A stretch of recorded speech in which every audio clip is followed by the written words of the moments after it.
HM घाटमाता 9.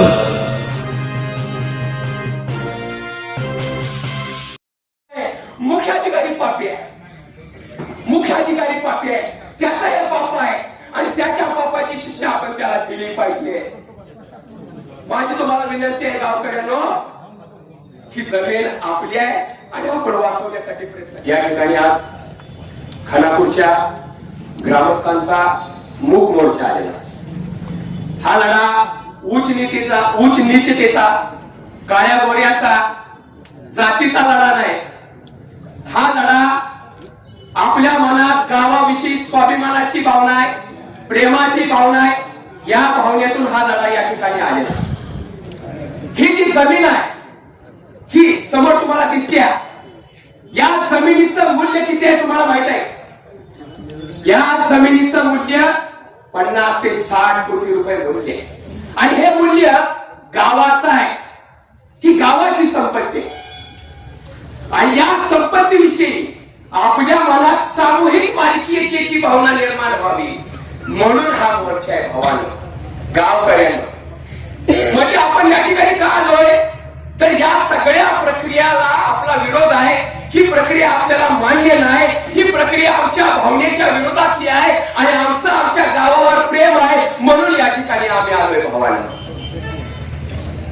आणि माझं ज्यांनी ही जमीन घेतलेली आहे त्यांना विरोध नाही.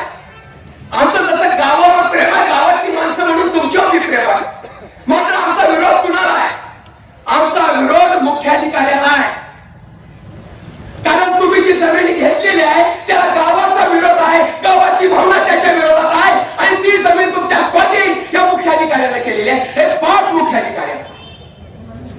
तडजोड कुणी केली? या ठिकाणी जो 1967 नियम वापरलाय, तडजोड अधिनियम, त्यामध्ये कलम 2 नुसार तुम्ही तडजोड केलेली आहे. त्याला शासनाची मान्यता पाहिजे. शासनाची मान्यता घ्यायला कोण गेलेला?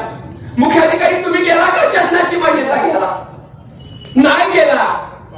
मग तुम्ही जो विषय मांडताय, आम्हाला इथं गाळा उभा करायचा आहे, आम्हाला गावाचा विकास करायचा आहे, गावाच्या हिताचा आम्हाला निर्णय घ्यायचा आहे, आमचा वेळ, पैसा, श्रम आम्हाला वाचवायचा आहे.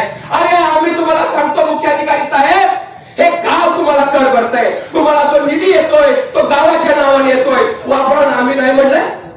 ही केस चालवण्यासाठी तुम्ही का तडजोड केली कोर्टामध्ये? डिग्री का केली तुम्ही?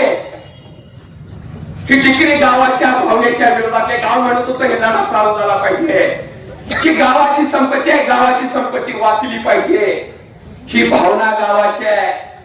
त्यामुळे त्यांनी जमीन घेतलेली आहे. तुम्ही विष हातात घेतले, विष. गावाच्या प्रेमाचं, गावाच्या स्वाभिमानाचं ते विष मुख्याधिकाऱ्याला तुमच्या हातात दिलंय. मुख्याधिकारी पापी आहे, मुख्याधिकारी पापी आहे, त्याचं हे पाप आहे आणि त्याच्या पापाची शिक्षा आपण त्याला दिली पाहिजे. माझी तुम्हाला विनंती आहे गावकऱ्यांनो, ही जमीन आपली आहे आणि आपण वाचवण्यासाठी प्रयत्न करायचा. धन्यवाद.